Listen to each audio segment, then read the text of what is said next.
হরে কৃষ্ণ। এই কলিযুগে ভগবান শ্রীকৃষ্ণের কৃপা লাভ করার জন্য সবচেয়ে সহজ ও মোক্ষম উপায় হলো দেবী তুলসীর মন প্রাণ ভরে সেবা করা, কারণ তিনি কৃষ্ণ প্রেয়সী অর্থাৎ ভগবান শ্রীকৃষ্ণের সবচেয়ে প্রিয়। একমাত্র দেবী তুলসীর ভক্তি ভরে সেবা করার মাধ্যমে আমরা ভগবান শ্রীকৃষ্ণের কৃপা লাভ করতে পারবো। এবং কি যিনি ভোরবেলায় তুলসী দেবীর চরণে জল অর্পণ করেন এবং প্রদীপ প্রজ্বলন করেন এবং সন্ধ্যায় তুলসী দেবীর চরণে প্রদীপ প্রজ্বলন করেন এবং তুলসী দেবীর আরতি করেন, তার প্রতি ভগবান শ্রীকৃষ্ণ সর্বদাই সহায় হন। আজকে আমরা এই ভিডিওতে তুলসীর প্রণাম মন্ত্র জানতে পারবো।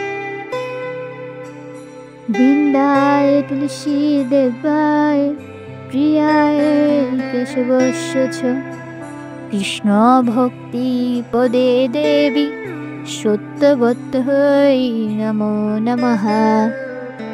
বৃন্দায় তুলসী দেবায় প্রিয়ায় কেশবস্য চ কৃষ্ণ ভক্তি পদে দেবী সত্যবত হই নমো নমঃ।